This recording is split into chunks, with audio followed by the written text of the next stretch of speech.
আজকে দেখলাম বাংলাদেশে তিনি তার গাড়ির বহর থামাইয়া ট্রাফিক তার গাড়ির বহর থামাইয়া সাধারণ পাবলিকদের কাছে সালাম মোসাবার জন্য তিনি বুক বাড়িয়ে দিয়েছেন। আলহামদুলিল্লাহ বলেন। এমন একজন শাসক আমরা বাংলাদেশের কাছে দোয়া করছিলাম যে আল্লাহ যেই আসুক, জামাত ইসলাম আসুক আর বিএনপি আসুক, আল্লাহ এমন একটা শাসক আমাদের কাছে দিও যেই শাসকটা আমরা উমরকে দেখিনি, আবু বকরকে দেখিনি, কিন্তু তাদের চরিত্রের মতো যেন রাষ্ট্রটা পরিচালনা করতে পারে। একটু আমিন বলে। আজকে আমাদের বাংলাদেশের যিনি প্রধানমন্ত্রী, তিনি তো একেবারে হঠাৎ করে প্রধানমন্ত্রী হন নাই। বাংলাদেশের তার বাবা হলেন এদেশের রাষ্ট্রপতি শহীদ জিয়াউর রহমান এবং তার মা হচ্ছেন বাংলাদেশের তিনবারের সাবেক প্রধানমন্ত্রী, যার নাম বেগম খালেদা জিয়া। তেনার জন্মের পর থেকেই তিনি এরকম ভাবে রাজ দরবার দেখে দেখে আসছেন। মনে মনে ভাবছিলাম ছেলেটি হয়তো বাংলাদেশের প্রধানমন্ত্রী হওয়ার পর অহংকারী হবে, হয়তো তিনি হয়তো অনেক কিছু পাওয়ারফুল হয়ে যাবে, কিন্তু আল্লাহ তাআলা সেটা উল্টা দেখাইছেন। আজকে দেখলাম বাংলাদেশে তিনি তার গাড়ির বহর থামাইয়া ট্রাফিক তার গাড়ির বহর থামাইয়া সাধারণ পাবলিকদের কাছে সালাম মোসাবার জন্য তিনি বুক বাড়িয়ে দিয়েছেন। আলহামদুলিল্লাহ বলেন। এমন একজন শাসক আমরা বাংলাদেশের কাছে দোয়া করছিলাম যে আল্লাহ যেই আসুক, জামাত ইসলাম আসুক আর বিএনপি আসুক, আল্লাহ এমন একটা শাসক আমাদের কাছে দিও যেই শাসকটা আমরা উমরকে দেখিনি, আবু বকরকে দেখিনি, কিন্তু তাদের চরিত্রের মতো যেন রাষ্ট্রটা পরিচালনা করতে পারে। একটু আমিন বলে। ভাইয়েরা আমার, বন্ধুরা আমার, দীর্ঘদিন পর আল্লাহ তাআলা আমাদের বাংলাদেশে একটা পুরুষ প্রধানমন্ত্রী, যার নাম তারেক রহমান, আল্লাহ তেনাকে আমাদের দেশের একজন প্রধানমন্ত্রী বানিয়েছেন। আল্লাহ তিনি যতদিন এই দায়িত্বের চেয়ারে থাকবেন, আল্লাহ তাকে হযরত উমরের মতো শাসন করার তৌফিক দান করিয়েন এবং সকল দেশের ষড়যন্ত্র থেকে তাকে হেফাজত করিয়েন। এই দোয়াটাই আমরা করব। আমিন বলে। কিছুদিন আগে দিনাজপুরে আসছিলেন মাটি খননের জন্য, একটি খাল খনন কেন্দ্র করে আসছিলেন। ইফতার মাহফিল ছিলেন দিনাজপুর গোরে শহীদ বড় ময়দানে। কেমনে করে ভাঙ্গা মানুষটার দোয়া খায়ের শিরুল পড়ে গেল। মানে আমি দোয়া করব। একটা দেশের প্রধানমন্ত্রীকে পাশে নিয়ে দোয়া করা, এটা একটা ভালো কথা। তো আলহামদুলিল্লাহ, আমি একটুকু বলবো যে দোয়া করার জন্য আমি মঞ্চে দাঁড়িয়েছিলাম, কোনো কারণে একবার চেয়ার থেকে আমি উঠে দাঁড়াইছিলাম। এই দৃশ্যটাও তার চোখে গেছে, মানে প্রধানমন্ত্রীর চোখে গেছে যে হুজুর কেন চেয়ার ছাড়া দাঁড়িয়ে আছে। এই কথাটাও তিনি বলছে, সঙ্গে সঙ্গে হুজুরের জন্য চেয়ারের ব্যবস্থা করে দেন। সঙ্গে দিল থেকে আমার দোয়া বাহির হয়ে গেছে। আল্লাহ, যে দেশের প্রধানমন্ত্রী একজন আলেম দাঁড়িয়ে থাকার দৃশ্যটাও তার চোখের কাছে পড়লো, তাহলে বোঝা যায় আল্লাহ তাকে দিয়ে আমার দেশের কোনো ভালো কিছু কল্যাণ সামনে আছে। আল্লাহ যেন কবুল করেন। আমিন বলেন। যার নাম ফেরাউন, 500 বছর রাজত্ব করেছে, জীবনে একটা ট্যাবলেট খায় নাই, জীবনে একটা হাসিও আসে নাই, জীবনে একটা কোনোদিন জ্বর আসে নাই, একদিনও পাতলা পায়খানা হয় নাই। ফেরাউনের এতদিন রাজত্ব করেছে, জীবনে তার কোনোদিন রোগ বালাই হয় নাই। তার কারণ যারা দুনিয়া চায় তাদের জন্য আল্লাহ দুনিয়ায় দিয়ে দেয়, পরকালের জন্য তাদের চিরস্থায়ী জাহান্নামের আগুন নির্ধারণ করা হয়। মান কানা ইউরিদুল আজিলাতা আজ্জালনা লাহু ফিহা মা নাশাউ লিমান নুরিদু সুম্মা জাআলনা লাহু জাহান্নাম ইয়াসলাহা মাজমুমান মাদহুরা।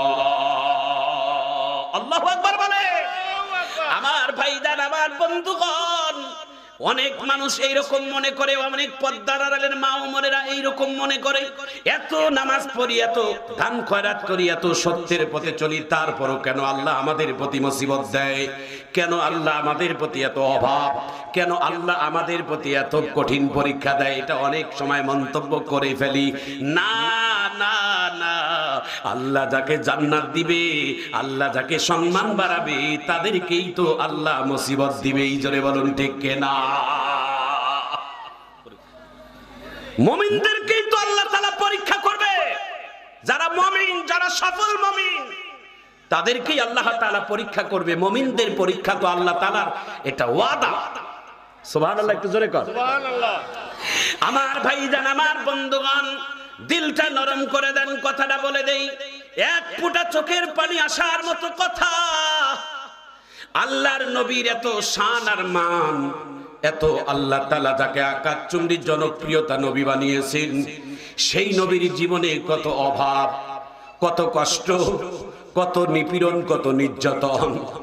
আমার নবীর জীবনের কষ্টর হাহাকার সহ্য করার মতো নয়। আমার নবীর জন্য আল্লাহ দুনিয়া বানাইলেন, আমার নবীর জন্য 18,000 মাখলুকাত। সেই নবীর জীবনের হাহাকার কষ্ট।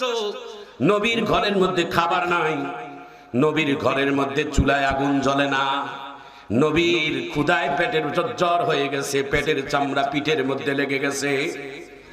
আল্লাহর পয়গম্বর ইসলামের জরুরত কাজে সারার পরে বাড়ির মধ্যে ফিরবেন। নবী ক্ষুধার্ত নবী বিবির কাছে এসে লজ্জায় বলতে পারে না, এমন একজন বিবি আল্লাহ মিলাইছেন। নবীর প্রথম বিবির নাম হচ্ছেন হযরতে খাদিজা রাদিয়াল্লাহু তাআলা আন। খাদিজা ছিলেন নবীর অন্যতম প্রথম বিবি, যেই খাদিজাকে কোনোদিন আমার নবী ভুলে যায় নাই। নবী এত ভালোবাসতেন, যতগুলো বিবি ছিলেন সব থেকে বিবি খাদিজাকে আলাদাভাবে নবী বেশি ভালোবাসতেন। কারণ যত বিবি ছিলেন সমস্ত বিবির এক এক রকমের গুণ, আর খাদিজার গুণ ছিল আর এক রকমের গুণ। নবীর যখন পাশে কেউ ছিল না মক্কা মদিনায়, নবীর চতুর্দিকে যখন দুশমন দিয়ে ভরা, নবীর যখন অভাব, সেই সময় দুশমনের মোকাবেলার জন্য খাদিজার শক্তি বড়ই প্রয়োজন ছিল। কারণ খাদিজাও ছিলেন একজন কুরাইশ বংশের একজন অনেক সম্ভ্রান্ত পরিবারের একটা কন্যা এবং কোটিপতি একজন মহিলা। ক্ষমতাও যেমন, টাকাও তেমন, সৌন্দর্যও তেমন, সবকিছুই গুণে গুণান্বিত। একটু চিৎকার দিয়ে জোরে বলা যায় না সুবহানাল্লাহ। খাদিজা ছিলেন দুইজন ইতিপূর্বে স্ত্রী, দুইজন স্বামীকে তালাক প্রাপ্ত। খাদিজা ছিলেন একজন তালাক প্রাপ্ত মহিলা। যেই সময় আল্লাহর নবী খাদিজাকে বিবাহ করেছেন, সেই সময় খাদিজার বয়স ছিলেন 40 আর আমার নবীর বয়স ছিলেন 25। আমার নবী হলেন ইনটেক আর খাদিজা হলেন অইনটেক। দুইজন স্বামীর ঘর সংসার করে তিনি এসেছেন। আমার নবী ডাক দিয়ে বলেন, এ খাদিজা, আমি তোমার ঋণ কোনোদিন পরিশোধ করতে পারবো না রে খাদিজা। কারণ অন্যান্য বিবিদের কাছে আমি নবী ঋণী না, আমি একজন স্ত্রীর কাছে আমি নবী ঋণী হয়ে থাকলাম। সেই বিবিটার নাম হচ্ছেন হযরতে খাদিজা রাদিয়াল্লাহু তাআলা আনহা। একটু চিৎকার দিয়ে জোরে বলা যায় না আল্লাহু আকবার। বিশ্ব নবী খাদিজার ইন্তেকালের পরে আল্লাহর নবী একা হয়ে গেলেন। আল্লাহর নবী ঘরের মধ্যে এসে চোখের পানি ছেড়ে ছেড়ে দিয়ে কান্দেন। অনেক সময় গভীর রজনীতে ঘুম থেকে ভাঙার পরে আমার নবী পায়ের হাঁটুর মধ্যে মাথা লাগাই দিয়ে কান্দে, ফোপাই ফোপাই কান্দে। নবীর পাশের বিবি আরেকজন, যার নাম হযরতে আয়েশা সিদ্দিকা রাদিয়াল্লাহু তাআলা আনহা, অল্প বয়সের বিবি, ডাক দিয়া বলে, স্বামী আমার কার জন্য কান্দেন? বাবা আব্দুল মুত্তালিবের আব্দুল্লাহর কথা খেয়াল পড়ছে? কয় না। মা আমিনার কথা খেয়াল পড়ছেন? না। তাহলে আপনি কার জন্য কান্দেন? এত চোখের পানি অঝরে কেন আপনার চোখ থেকে পড়ে গো নবী? আল্লাহর নবী কথা বলতে পারে না, ঠোঁটগুলো কাঁপে। আল্লাহর নবী ডাক দিয়ে বলে, আয়েশা, আমার বিবি খাদিজার কথা খেয়াল পড়েছে। আমি খাদিজার কথা খেয়াল করলে নিজেকে কন্ট্রোল করতে পারি না। আমি খাদিজার জন্য স্মরণ করে কান্দি। আয়েশা সিদ্দিকার বয়স অল্প, মুখ ফসকে ডাক দিয়ে বলছেন, নবী গো, খাদিজার মধ্যে এমন কি ছিল যা আমাদের মধ্যে নাই? খাদিজাও নারী, আমরাও নারী। শুনেছি খাদিজা নাকি অর্ধবয়স্ক একজন মহিলা, আর আমরা অল্প বয়সের মেয়ে। যার খাদিজার মধ্যে এমন কি ছিল যা আমার মধ্যে নাই? আপনাকে খাদিজা কি এমন জাদু করেছে যে খাদিজাকে আপনি আজও ভুলতে পারেন না? বিশ্ব নবী এই কথা শোনার পরে এই হাত দিয়ে কোনোদিন স্ত্রীদের শরীরে আঘাত করে নাই। আমার নবী কোনোদিন স্ত্রীদের শরীরের মধ্যে একটা থাপ্পড় দেয় নাই। আমার নবী এই কাজটা কোনোদিন করে নাই। একটু চিৎকার দিয়ে জোরে বলা যায় না সুবহানাল্লাহ। যারা কথায় কথায় স্ত্রীকে প্রহার করেন, যারা কথায় কথায় স্ত্রীকে বাবার বাড়িতে পাঠান, যারা কথায় কথায় বাবা মার 14 গোষ্ঠীর নাম তুলে স্ত্রীর বাবা মাকে গালি দেন, আল্লাহর নবী তাদের ব্যাপারে কঠোরতা কথা বলেছেন। না না, স্ত্রী যদি তোমার অবাধ্য হয়, হয়, তাহলে স্ত্রীর শাস্তি হচ্ছে তার ঘর থেকে আলাদা করে দাও, বিছনা থেকে আলাদা করে দাও। শাস্তিরও একটা নিয়ম আছে, এমন সাজা দিও না যাতে স্ত্রীর শরীরের মধ্যে কোনো দাগ লেগে যায়, কোনো আঘাত লেগে যায়। কারণ কোন বান্দার শরীরে কারো আঘাতে যদি দাগ লেগে যায়, কাটার দাগ যদি লেগে যায়, তাহলে আল্লাহ তাআলা কিয়ামতের দিন তাকে আইনের কাঠগড়ায় দাঁড় করাইয়া বলবে, আমার বান্দার শরীরে কেন দাগ বসাইছিস, এটার জবাব আবে দে। এই জন্য মানুষকে এমন কোন জায়গায় আঘাত করা যাবে না যেই আঘাতে মানুষের শরীরে দাগ লেগে যায়, এমন কোনো আঘাত করা যাবে না। ইসলামে এটা নিষিদ্ধ ঘোষণা আছে। একটু চিৎকার দিয়ে জোরে বলা যায় না আল্লাহু আকবার।